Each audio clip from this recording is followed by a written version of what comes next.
If you want to build the ultimate team, then you're going to have to take all these things to heart. If Elon's super involved with hiring, Jeff Bezos is super involved with hiring, Steve Jobs was super involved with hiring, what were they looking for at the end of the day? The genius way of thinking about hiring is, all right, so how do you build the ultimate marketing agency team? Well, that's a good question. The way I like to think about building teams is I think about the anecdote with Elon Musk with SpaceX. The story is that he actually interviewed the first 3,000 people himself. And similar story with the DoorDash CEO. I believe he interviewed the first 1,000 people, or the first 1,000 people went through him. And there's just a lot of stories like this where the founders are very involved. And another good example of this is when Steve Jobs, I think when he was out of Apple, so he was working at a company called Next. He started another company called Next, another computer company, and he went to go speak to a group of students at Stanford. And they asked him what was the key to hiring success or company success. And one of the students said that, who's going to handle recruiting, because that shouldn't be on the CEO, because the CEO is probably going to be busy, right? And Steve Jobs said, well, no, he actually disagrees with that. It's actually the most important job, maybe next to product, for the CEO to focus on recruiting, especially when you're smaller. I think the genius way of thinking about hiring is that when you're smaller, let's say the first 10 people or so, every new person that you have for the first 10 people, that's 10% of your company. And if 3 of the people are bad, that's 30% of people that are B, C, D, or F players, right? You can't have that on your team. And so you got to think about hiring in terms of percentages in the very beginning, and you have to be very close to it. And there's a lot of people on your team that are going to push back, because as your team starts to scale faster, they're going to want to hire more resources, and they're going to most often they're going to want to hire people that are whoever seems competent, whoever seems like they can do the job. And you'll tell them, well, no, your core values matter a lot, and those things matter, and they'll probably roll their eyes at you, because from their perspective, they just need to solve the problem right now, because they're going to look bad if they don't solve that problem right now. But they don't realize that that short-term decision is going to affect the company for long-term. And oftentimes they might not even be around long enough to realize that, right? Because if they want to make short-term decisions, well, usually they're going to make short-term decisions for themselves too. So I think those 2 things really stick out to me. The Elon Musk, him hiring the first 3,000 people or so, Steve Jobs on recruiting being the most important thing. And this even happens for Amazon too.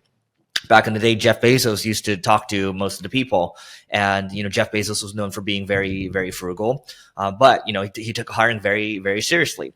And we'll talk about Amazon a couple of times here, but when I think about the philosophies of Amazon, so there's this book called Working Backwards that's a really amazing book. And the way the book is set up is it's written by a chief of staff that worked with Jeff Bezos for about 2 years or so.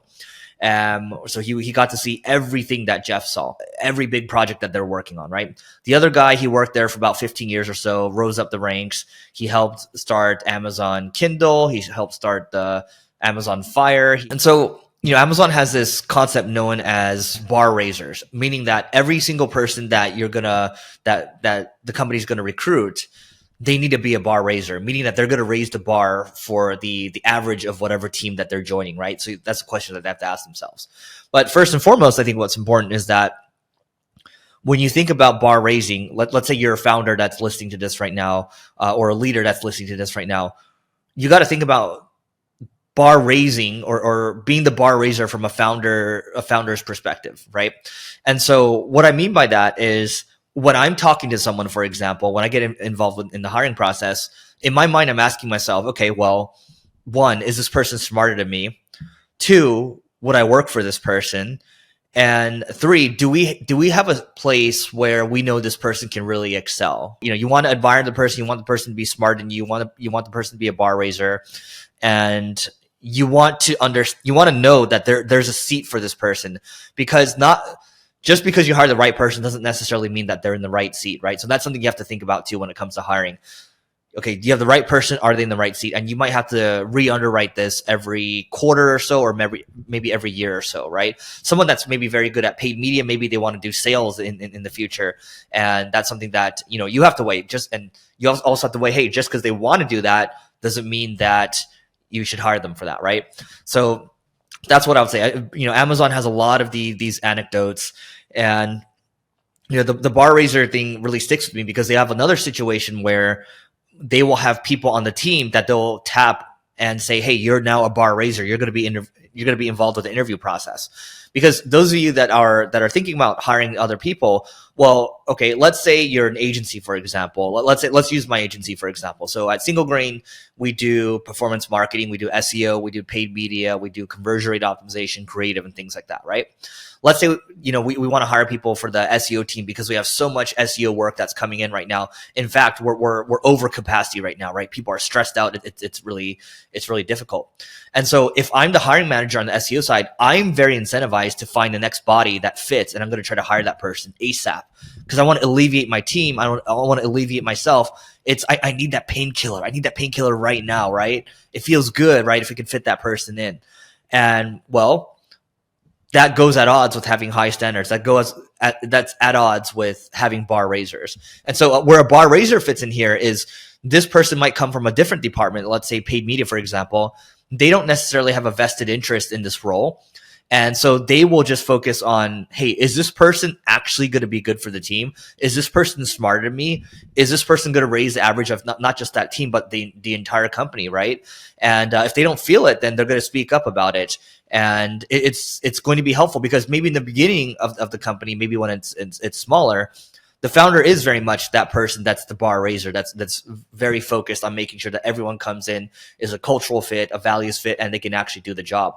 But that's what I would say. I mean, that's what's interesting about Amazon. I got to take a minute to tell you about the Agency Owners Association. This is a peer group for agency owners. Think YPO or EO, but for agency owners. And I just wanted to read you a couple of testimonials. So this first one comes from Carrie, and we asked her, what do you like most about the group? She said, having a group of people to discuss and bounce ideas. The leads are great too. Yes, we share leads in this group as well.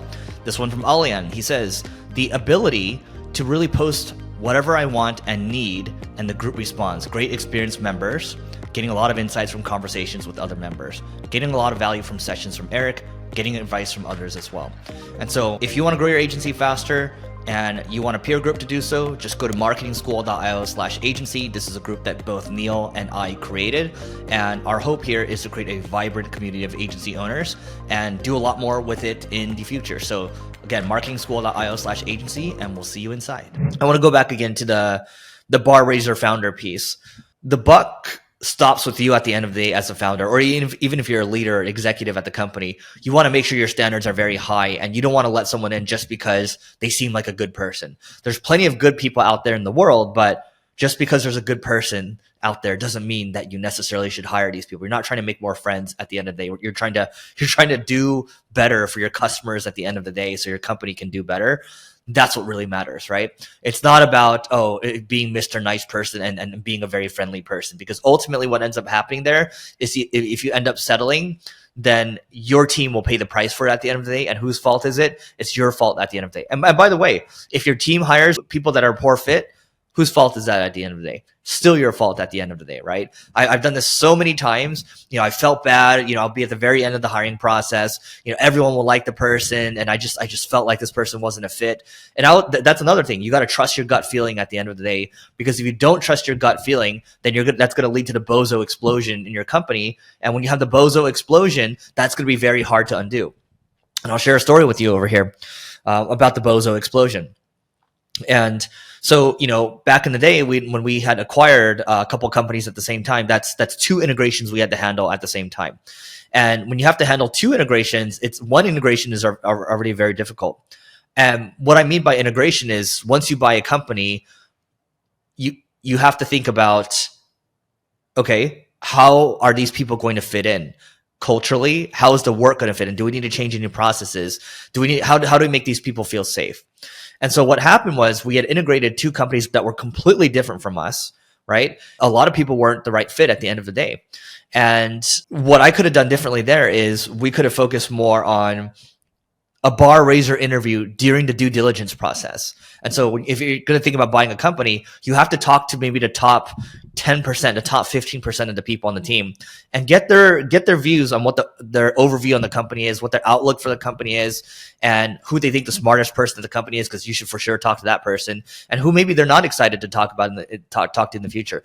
And maybe what you might be gleaning from this talk is, it's all about talent at the end of the day. I don't care if you're a products business or you're a services business. It's all about talent. And as you get bigger, you're inevitably going to have B and C players because you can only maintain an all A player team for so long. But you wanna hold out and hold off for as long as you can, and that's going to help you level up. And what I've learned from a couple of other people. One guy, he sold his agency, I think, for a couple $100 million. And, he told me one day, he's like, look, if you find a 10x hire, you do it no matter what. You do it if you can't afford it. I mean, go get a loan or something like that. If you find this person's a 10x hire, you do it. And every single time I've had that gut feeling about that 10x hire and I've made that hire, it's always been a win for us. In fact, I'm trying to remember right now when it's been a loss. And by the way, on the flip side of that, anytime I've had a gut feeling about, hey, this person might not be the right fit, and we made that hire anyway, because I really like someone on the team, or really I like the idea of hiring that person, that's always never worked out, right? I remember we hired someone that was good on paper when it came to, let's say, helping us source people. And it wasn't until maybe a year later that I found out that all the people we had sourced and recruited were, not all of them, maybe 90% of them, maybe all of them were not the right fit at the end of the day. And that's another lesson. If you're a founder, you got to trust that gut feeling, because that gut feeling comes from years and years of experience. And it also comes from you reading things and understand it comes from your reading experiences. It comes from your actual work experiences. It comes from your experiences of talking to other people. You've accumulated all this pattern recognition. It would be a shame for you not to use it. So you got to trust that gut. If the company's been around for a while, that's also, you've compounded for a lot longer with this company. So you understand what works and what doesn't. Now that's not saying you should micromanage everything, but you got to trust, but you got to verify at the end of the day. And you don't want to give away trust freely. Trust is earned. And once trust is earned, you got to make sure that you continue to verify. Because what I found over time too, is if you're trying to keep the talent bar very high, processes will start to decay, entropy will start to kick in, and you have to be the one that's constantly pushing the pace, right? So this stuff, it's exhausting. It never ends. But if you want to build the ultimate agency team, then you're going to have to take all these things to heart, right? So we talk about the Amazon bar raiser concept. We talk about founders like Steve Jobs and Elon being involved with hiring, to the very last detail, right? And always being on the hunt. So for me, like I might be reading what people are saying on LinkedIn. I might be reading what people are sharing on Twitter, for example. And sometimes I'll see someone constantly pop up over and over in my feed, and I'll reach out to those people, oftentimes just to talk, see what they're up to. I remember just a couple weeks ago, I saw someone that did really good creative work. He was marketing himself very well, and he's only 22 years old, graduated from a great school, and he's doing 7 figures a year right now as a 22-year-old. And I think the sky's the limit for this guy. And I just wanted to talk with him. And we ended up meeting in New York, and we ended up walking for about an hour or so. We went to go get tea, and then we just walked around New York, and that was great. And who knows, maybe our paths will cross in the future. But always being on the hunt. Maybe we can partner up. Maybe we can do something in the future. Maybe we can partner up on from an agency side in the future too, right? And so I'm always on the hunt for talent, and there's always angles to figure out how to work together. And sometimes it might take you 1 year, 2 years, 3 years, 4 years to hire someone really amazing.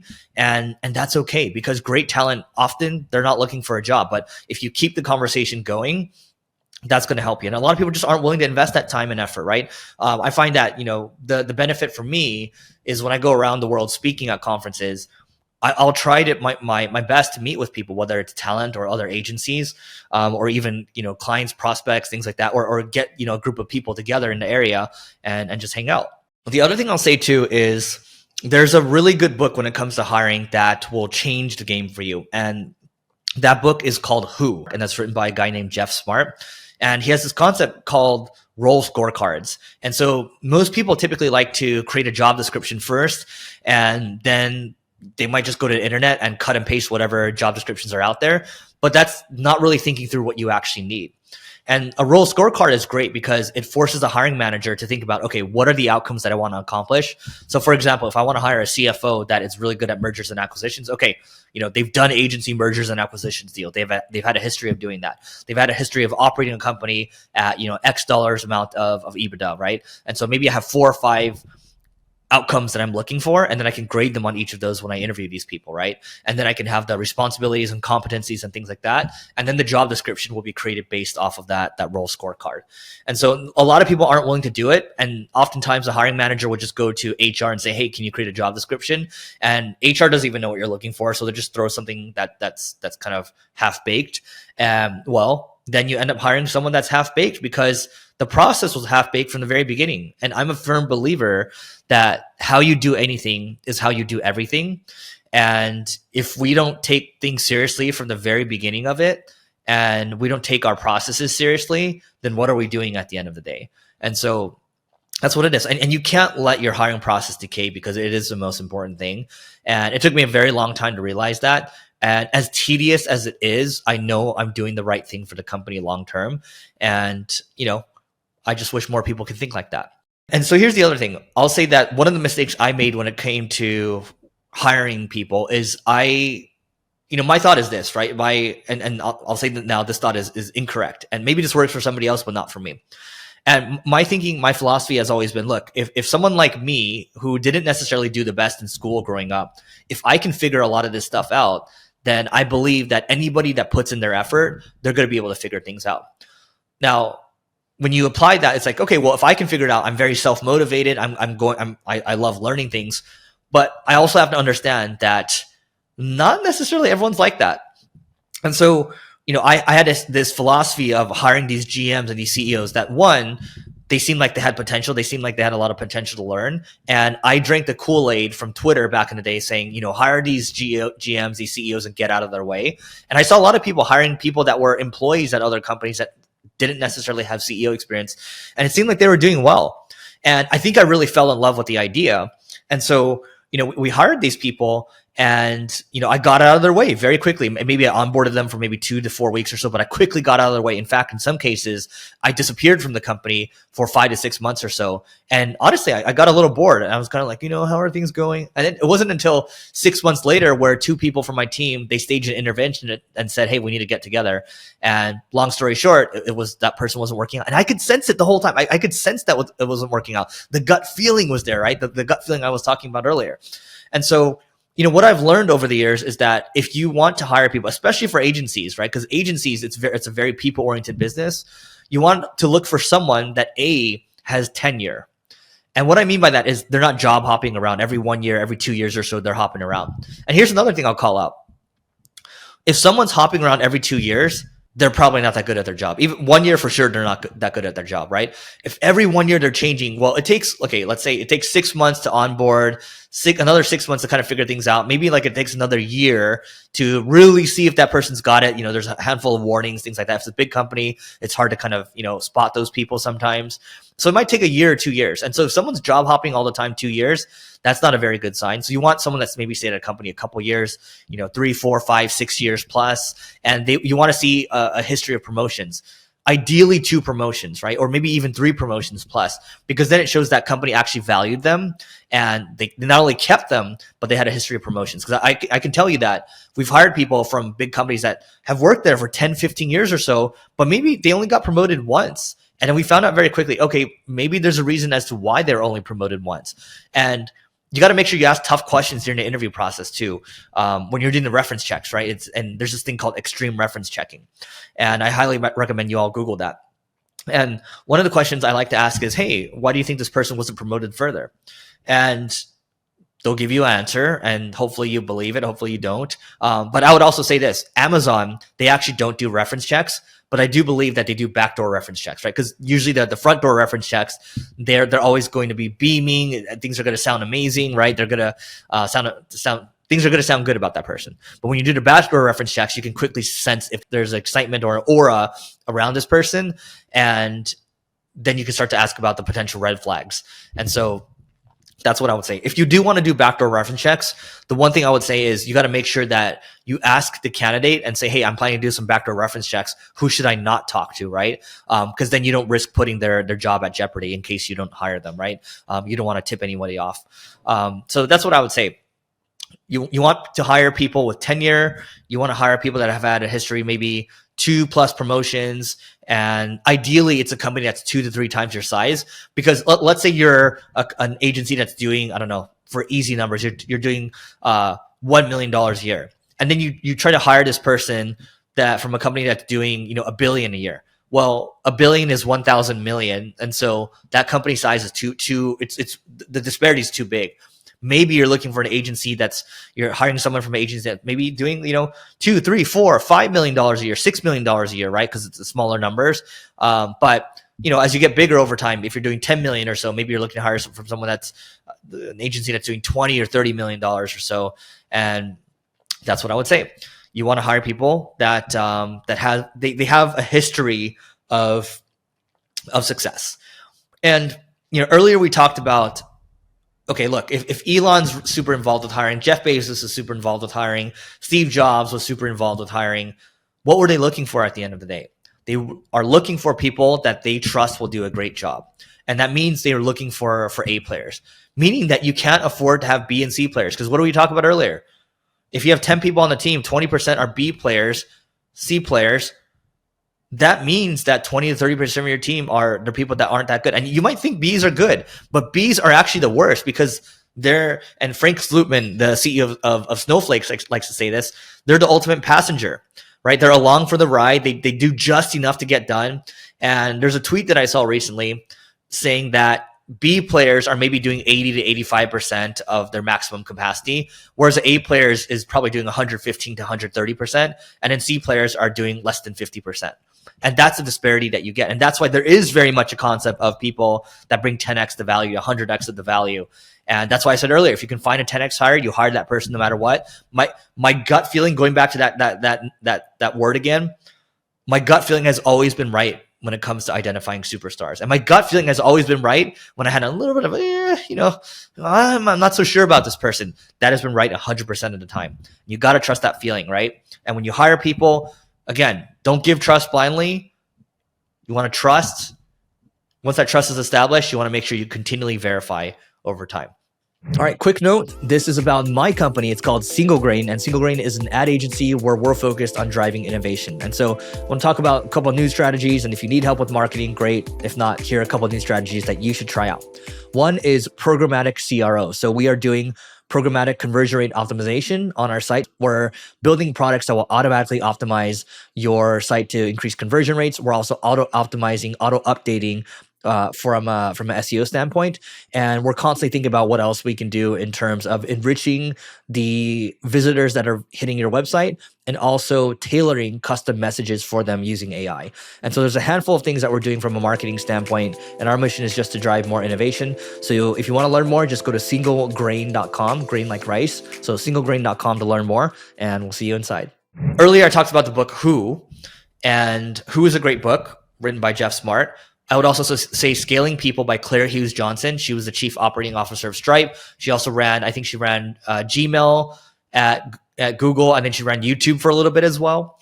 These are all great books if you want to learn how to scale and build the ultimate agency team. And I think this little masterclass over here should help you get there. And I would encourage you watch this multiple times, because over time, the things that I say, it's going to hit you differently as you're at different stages. Also, hiring coaches for your people too.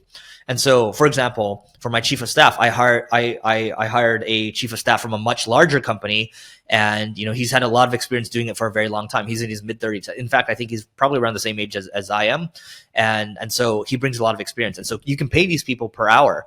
You can let's say your HR person needs some work, needs some help in terms of leveling up.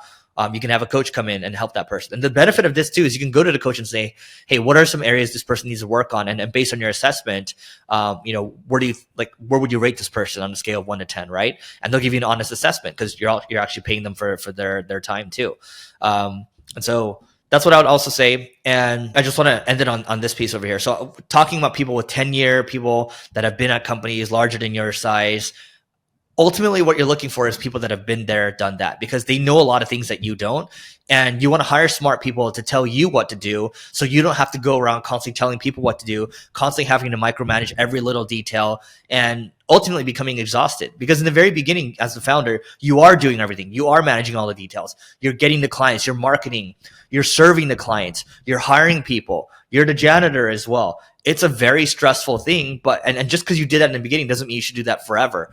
And I would say, for as long as you can, yes, manage the details, right? But eventually you're going to have to let go as the team grows. And so hiring people that have been there, done that, they might not do things at 100% of your energy, but if they can do things even at 80% of your energy, that's great. And they'll probably know a lot of things that you don't, and they're going to be able to push things through. And related to that note, I would say that there's two different types of people at a company. I highly recommend that you Google this. So Google barrels and ammunition. Keith, Keith. So Keith Raboy, he was one of the high ups at PayPal and Square. I think he was the chief operating officer at Square, and very popular investor. He has this concept known as barrels and ammunition. And barrels and ammunition, when you think about your team, you can have all the ammunition in the world, but if you only have 5 barrels or 5 cannons, let's call it, you can only push 5 major initiatives through at any given time. And you know what the barrels look like at a company. They just make things happen. They're like magic. And you give them something, they just jump on it, and it gets done at the end of the day. And those people are very, very hard to find. And so the more barrels you can find, the better, which is these are the 10x hires. Because again, you can have all the ammunition in the world, but if you don't have enough barrels to push these initiatives through, these are the resources that you're constrained by. So do what you can to afford these 10x hires, these been there, done that A players, and you're going to be in a good spot. And that being said, hope you enjoyed this. Let me know in the comment what you plan to do to scale your agency, or what other challenges you're facing, because that always helps in terms of ideas. And we'll catch you later.